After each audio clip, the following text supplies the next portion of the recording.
ಓಂ ಶಾಂತಿ ವೀಕ್ಷಕರ ಅಭಿಮಾನಿಗಳ ಮಿತ್ರರ ಬಂಧುಗಳೇ, ಗುರುಮಕ್ಕಳಲ್ಲಿ ನಿಮ್ಮೆಲ್ಲರೂ ಒಳ್ಳೆಯದಾಗಲಿ. ಚಿಕ್ಕಬಳ್ಳಾಪುರ ಮುದ್ದೇನಹಳ್ಳಿಯಿಂದ ಅದಕ್ಕೂ ಮೊದಲು ರಂಗಸ್ಥಳ ಶ್ರೀ ರಂಗನಾಥ ಸ್ವಾಮಿ ದೇವಾಲಯದಿಂದ ಮುದ್ದೇನಹಳ್ಳಿಗೆ ಬಂದು ಅದಕ್ಕೂ ಮೊದಲು ಸೆಂಟ್ರಲ್ಲಿ ಪಾಪಾಗ್ನಿ ಮಠ ಸೇರಿ ಅನಂತರ ಮುದ್ದೇನಹಳ್ಳಿಗೆ ಬಂದು ಅಲ್ಲಿಂದ ಕೋಲಾರ ಮಾರ್ಗ, ಕೋಲಾರ ರೋಡ್, ಲಾಲು ನಾಗರಾಜು ಆ ರೂಟ್ನಲ್ಲಿ ಪ್ರಯಾಣ ಬೆಳೆಸೋವಾಗ ಲೆಫ್ಟಲ್ಲಿ ಈ ರೀತಿ ಒಂದು ಹುತ್ತ ಕಾಣಿಸ್ತು. ಒಂದು ಫೋಟೋ ತೊಗೊಳ್ಳಲ್ಲ, ಒಂದು ವೀಡಿಯೋ ತೊಗೊಳ್ಳಲ್ಲ ಅಂತ ಶುರು ಮಾಡ್ಕೊಂಡ್ವಿ. ಅಲ್ಲಿ ನೋಡಿದ್ರೆ ಹುತ್ತದ ಮುಂದ್ಗಡೆ ಬರೀ ಕೋಳಿದು ಪುಕ್ಕ ಗಿಕ್ಕ ಹಾಕಿದ್ದಾರೆ. ಒಂದು ಗೋಣಿ ಚೀಲದಲ್ಲಿ ಕೋಳಿ ಪುಕ್ಕಗಳೇ ತಗೊಂಡು ಬಂದು ಅಲ್ಲಿ ಹಾಕಿದ್ದಾರೆ. ರಾಶಿ ಇತ್ತು. ಅದು ನೀವು ನೋಡೋದು ಬೇಡ, ನಾವು ತೋರಿಸೋದು ಬೇಡ. ಆದರೂ ನಾನು ಅಲ್ಲಿಂದ ನಡ್ಕೊಂಡು ಬರೋವಾಗ ನೀವು ನೋಡ್ಬೋದು, ಸ್ಮೆಲ್ಲಲ್ಲಿ ಕೂತ್ಕೊಳ್ಳೋಕೆ ಆಗ್ತಾಯಿಲ್ಲ. ನನ್ನಿಂದ ಭಾರಿ ಸ್ಮೆಲ್ಲಲ್ಲಿ ಕೂತ್ಕೊಳ್ಳೋಕೆ ಆಗ್ತಾಯಿಲ್ಲ. ಆದರೂ ಒಂದು ಹುತ್ತ, ಆಮೇಲೆ ಏನೋ ಅಲ್ಲಿ ಎತ್ತರವಾಗಿದೆ ಹುತ್ತ. ಅಷ್ಟು ದೊಡ್ಡ ಹುತ್ತ ಇವತ್ತೇ ನಾನು ನೋಡಿರೋದು. ನಿಮಗೆ ಪೂರ್ಣ ಪ್ರಮಾಣದಲ್ಲಿ ನಾನು ತೋರಿಸ್ತೀನಿ. ಎಷ್ಟು ಹೈಟ್ ಇದೆ ನೋಡ್ರಿ ಎಷ್ಟು ಹೈಟ್ ಇದೆ ನೋಡ್ರಿ. ಒಂದು ಸಾರಿ ನೋಡಿದ್ರಾ? ಲಾನ್ ಎಷ್ಟಿದೆ, ಅದೆಷ್ಟಿದೆ ಒಂದು ಸಾರಿ ನೋಡ್ಕೊಬಿಡಿ. ಲಾನು 5.6 ಎಷ್ಟೋ ಇದ್ದೀನಿ, 5 ಅಡಿ 6 ಇಂಚೇನೋ ಇದ್ದೀನಿ. ಅದು ಹುತ್ತ ನೋಡ್ರಿ ಎಷ್ಟು ದೊಡ್ಡದಿದೆ. ಆದರೆ ಈ ಕಡೆ ನೋಡಿದೆ ಏನೋ ಊದ್ಕಡ್ಡಿ ಹಚ್ಚಿದ್ದಾರೆ, ಸ್ವಲ್ಪ ಏನೋ ದೀಪ ಹಚ್ಚಿದಂಗಿದ್ದಾರೆ, ಊದ್ಕಡ್ಡಿ ಹಚ್ಚಿದಂಗಿದ್ದಾರೆ. ಅಲ್ಲಿ ನೋಡ್ರಿ ಗೋಣಿ ಚೀಲ ನೋಡ್ರಿ ಕಾಣಿಸ್ತಾರೆ ರೀ.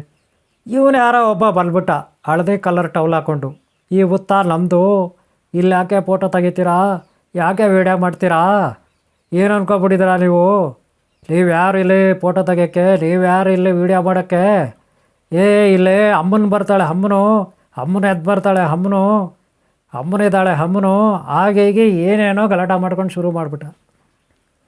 ಇಷ್ಟಕ್ಕೂ ಅಲ್ಲಿ ಏನು ಯಾರಪ್ಪ, ಯಾಕಪ್ಪ ಇಲ್ಲಿ ಫೋಟೋ ತೆಗಿಯೋಕ್ಕೆ, ವೀಡಿಯೋ ತೆಗೆದ್ರೆ ಏನಪ್ಪ ನಿನಗೆ ತೊಂದರೆ, ನಾವು ಫೋಟೋ ತೆಗಿತೀವಿ, ವೀಡಿಯೋ ತೆಗಿತೀವಿ, ನಿನಗೇನಯ್ಯ ತೊಂದರೆ ಅಂತ ಕೇಳಿದ್ರೆ, ಅವೆಲ್ಲ ತೆಗಿಯೋಕೊಡ್ದು, ಯಾಕೆ ನೀವು ತೆಗಿತೀರೋ, ಯಾಕೆ ಪಬ್ಲಿಸಿಟಿ ಮಾಡ್ತೀರೋ, ಅವೆಲ್ಲ ಮಾಡೋಗಿಲ್ಲ, ಹಿಂಗೆ ನಾನು ಸುಮ್ಮನೆ ಇರಲ್ಲ, ಹಾಗೆ ಹೀಗೆ ಏನೇನೋ ಶುರು ಹಚ್ಕೊಬಿಟ್ಟ ಅವನು ಎಲ್ಲ ಕಲರ್.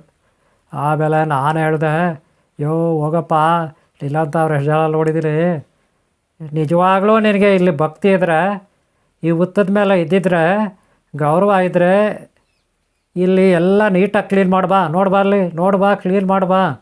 ಹೀಗೆ ಹಾಗೆ ನಾನು ಅವನಿಗೆ ಹೇಳಿದೆ. ಅವನು ಹೇಳ್ತಾನೆ, ಅಮ್ಮನ ಎದ್ದು ಬರ್ತಾಳೆ ಅಂತಾನೆ. ಅವಾಗ ನಾನು ಕೈ ಹಿಡ್ಕೊಂಡಿದ್ದು, ಹಂಗಾರೆ ಎದ್ದು ಬರೋದು ಹೆಂಗೆ ತೋರಿಸ್ಬಾ, ಅಮ್ಮನ ಹೆಂಗೆ ಎದ್ದು ಬರ್ತಾಳೆ ತೋರಿಸ್ಬಾ ಅಂದೆ. ಆಮೇಲೆ ನಾನು ಅವ್ನಿಗೆ ID ಕಾರ್ಡು, ಆಧಾರ್ ಕಾರ್ಡು ಕೇಳಿದೆ.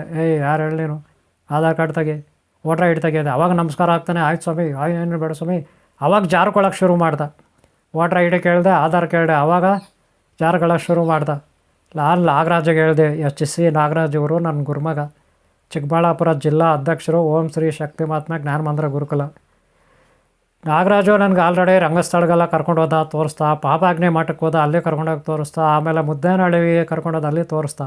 ಇಲ್ಲಿ ಬರೋ ದಾರಿಯಲ್ಲಿ ಈಗ ಕೋಲಾರಕ್ಕೆ ನಮ್ಮ ಮನೆಗೆ ಬಿಟ್ಟು ಬರ್ತೀನಿ ಅಂದ, ನಾನಿರೋ ಜಾಗಕ್ಕೆ ಬಿಟ್ಟು ಬರ್ತೀನಿ ಅಂದ. ಕರ್ಮ ನೋಡ್ರಿ ಹೆಂಗಿದೆ. ಇಲ್ಲಿ ನೋಡ್ರಿ, ಈ ಹುತ್ತ ಎಲ್ಲಿಂದ ಗೊತ್ತಾ, ಇದು ಜನ್ಮಸ್ಥಳ, ಸಮಾಧಿ ಸ್ಥಳ, ಮೋಕ್ಷಗುಂಡಂ ಶ್ರೀ ಸರ್ ಎಂ ವಿಶ್ವೇಶ್ವರಯ್ಯ ಅವರ ಮುದ್ದೇನಹಳ್ಳಿ ಗ್ರಾಮದ ಸಮಾಧಿ ಸ್ಥಳದ ಪಾರ್ಕ್ನಲ್ಲಿರ್ತಕ್ಕಂಥ ಹುತ್ತ. ಅಲ್ಲಿ ಕೂಡ ಒಂದು ಫೋಟೋ ತೆಗೆಸ್ಕೊಂಡೆ. ತೆಗಿಯಪ್ಪ, ಇಲ್ಲೊಂದು ಹುತ್ತ ಇದೆ, ಫೋಟೋ ತೆಗಿ ಅಂದೆ. ಇದು ಸಮಾಧಿ ಸ್ಥಳದಲ್ಲಿ ಪಾರ್ಕ್ನಲ್ಲಿರ್ತಕ್ಕಂಥ ಹುತ್ತ. ಸದ್ಯಕ್ಕೆ ಇಲ್ಲಿ ಯಾರೂ ಕೇಳಲಿಲ್ಲ, ನೀನು ಯಾಕಪ್ಪ ಫೋಟೋ ತೆಗೆಸ್ಕೊಳ್ತೀಯ, ಈ ಹುತ್ತದ ಹತ್ರ ಯಾಕಪ್ಪ ನಿಂತ್ಕೊಂಡಿದೀಯಾ, ಯಾರೂ ಕೇಳಿದವ್ರಿಲ್ಲ. ಇದಕ್ಕೂ ಮೊದಲು ನಿಮ್ಗೊಂದು ಕಥೆ ಇದೆ. ಎಲ್ಲಿ ಗೊತ್ತಾ? Shri Rangasthala Shri Moksha Ranganatha Swamy temple, Chikkaballapur to Gauribidanur, right ಸೈಡಲ್ಲಿ ಶ್ರೀ ರಂಗಸ್ಥಳ ರಂಗನಾಥ ಸ್ವಾಮಿ ಟೆಂಪಲ್ ಪಕ್ಕದಲ್ಲಿರೋ ಹುತ್ತ ಇದು. ಅಲ್ಲಿ ಬಂದು ನಾನು ವಿಡಿಯೋ ಹಾಕಿದ್ದೀನಿ, ನೋಡ್ಬೋದು. ಇಲ್ಲೇ ಕೂತ್ಕೊಂಡು ರಂಗನಾಥ ಸ್ವಾಮಿ ಟೆಂಪಲ್ ಇರುತ್ತೆ, ಅಲ್ಲಿ ಹುತ್ತ ಪಕ್ಕದಲ್ಲಿ ನಾಗದೇವತೆ ಇದೆ, ಅಲ್ಲಿ ಕೂಡ ಒಂದು ನಾಗರಕಟ್ಟೆ ಇದೆ, ಅಲ್ಲಿ ಕೂಡ. ಆಮೇಲೆ ನಾವು ಬರೋವಾಗ ಒಂದು ಹುತ್ತ ಫೋಟೋ ತೆಗೆದ್ವಿ ನೋಡಿ, ಅದು ಕೂಡ ತೋರಿಸ್ತಾ ಇದ್ದೀನಿ. ಟೋಟಲಾಗಿ ಅಲ್ಲಿ 3 ಹುತ್ತಗಳು ನೋಡಿದೆ, ಖುಷಿ ಆಗೋಯ್ತು. ಆಮೇಲೆ ಇಲ್ಲಿಂದ ನಾವು ನೇರವಾಗಿ ಪಾಪಾಗ್ನಿ ಮಠ ಹೋದ್ವಿ. ಅಲ್ಲಿ ಕೂಡ ಕೆಲವು ಹುತ್ತುಗಳು ಕಾಣಿಸ್ತು, ಆದರೂ ನಾವು ಫೋಟೋ ವೀಡಿಯೋ ಮಾಡಲಿಲ್ಲ. ಆಮೇಲೆ ಅಲ್ಲಿ ಪಾರ್ಕ್ಗೆ ಹೋಗಿದ್ದು, ಎಲ್ಲಿ ಈ sir M Visvesvaraya Muddenahalli park, ಜನ್ಮಸ್ಥಳ ಸಮಾಧಿ ಸ್ಥಳ ಇದೆಯಲ್ಲ, ಅಲ್ಲಿ ಮೋಕ್ಷಗಂಡಮ್ಮ ಸರ್ ಅನ್ಸುತ್ತೆ. ಇವಳು ಹೇಳ್ತಾಳೆ ಇಲ್ಲಿ ನೋಡಿ ಯಾರ್ಯಾರೋ ಮಾಡಿದ್ದಾರೆ, ಯಾರ್ಯಾರೋ ಕೇಳಿಲ್ಲ ಇವನು ಯಾರಪ್ಪ ನನಗೆ ಹೇಳ್ತಾ. ಅವಾಗ ನಾನು ಹೇಳ್ದೆ ಆಯಿತು, ಬೆಕ್ಕ ತಂದು ಹಾಕಿದ್ದಾರೆ, ಕೋಳಿ ಪಿಕ್ಕ ತಂದು ಹಾಕಿದ್ದಾರೆ, ಒಂದು ವೇಳೆ ನೀನೇ ಇಲ್ಲಿ ಏನಾದರೂ ನೋಡ್ಕೊಳ್ತೀಯಾ? ಆಯಿತು, ನಾನೇ ಓನರ್ ಮಾಲೀಕ, ಆದರೆ ಇಲ್ಲೆಲ್ಲ ಕೋಳಿ ಪಕ್ಕ ಹಾಕಿದ್ದಾರೆ ಅಂತ ನೀನೇ ಹೇಳ್ತೀಯ, ಬೆಕ್ಕು ಯಾರೋ ಬೆಕ್ಕು ತಂದು ಇಲ್ಲಿ ಹಾಕಿದ್ದಾರೆ ಅಂತ ನೀನೇ ಹೇಳ್ತೀಯ. ನಾನಂತೂ ಅಲ್ಲಿ ಫೋಟೋ ತೆಗೆಸ್ಕೊಳಕ್ಕೆ ಆಗಲಿಲ್ಲ, ಭಾರಿ ಸ್ಮೆಲ್ಗೆ ಇರೋಕ್ಕಾಗ್ತಾಯಿಲ್ಲ. ಆದರೆ ಪ್ರಾಣ ಕೈಯಲ್ಲಿ ಹಿಡ್ಕೊಂಡು, ಮೂಗು ಕೈಯಲ್ಲಿ ಹಿಡ್ಕೊಂಡು ಕೂತ್ಕೊಂಡೆ.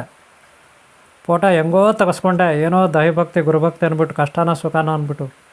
ಆದರೆ ಇಷ್ಟೆಲ್ಲ ಗಲೀಜಿದೆಯಲ್ಲ, ನೀನು ಕ್ಲೀನ್ ಮಾಡೋದು ಬಿಟ್ಬಿಟ್ಟು, ಹಣೆನಲ್ಲಿ ವಿಭೂತಿ ಬಿಟ್ಬಿಟ್ಟು ನಮ್ಮ ಮೇಲೆ ಫೋಟೋ ತೆಗಿಬೇಡ, ವಿಡಿಯೋ ಮಾಡಬೇಡ ಅಂತೀಯಲ್ಲ, ಯಾವ ಲೆಕ್ಕದಲ್ಲಿ ನ್ಯಾಯ ನಿಂದು? ಇಷ್ಟಕ್ಕೂ ಹಿಂದೂ ಧರ್ಮ ಪ್ರಚಾರ ಆಗಬೇಡವಾ? ಹಿಂದೂ ಧರ್ಮದ ಬಗ್ಗೆ ಯಾರಿಗೂ ಗೊತ್ತಾಗೋದು ಬೇಡವಾ? ಈ ರೀತಿ ಅವನಿಗೆ ನಾನು ಕ್ಲಾಸ್ ತಗೊಂಡೆ. ಆಮೇಲೆ ಹೇಳ್ತಾನೆ ಆಯಿತು ಸಭೆ, ಆಯಿತು ಸಭೆ, ಆಯಿತು ಸಭೆ, ಆಯಿತು ಸಭೆ, ಆಯ್ತು ಸಭೆ ಅಂದ್ಬಿಟ್ಟು ನಮಸ್ಕಾರ ಆಗ್ಬಿಟ್ಟು ಹೋಗ್ತಿದ್ದಾನೆ, ಜಾರ್ಕೊಳ್ತಾ ಇದ್ದಾನೆ. ಆ ರೀತಿ ಮಾಡ್ದ ಈ ಮನುಷ್ಯ.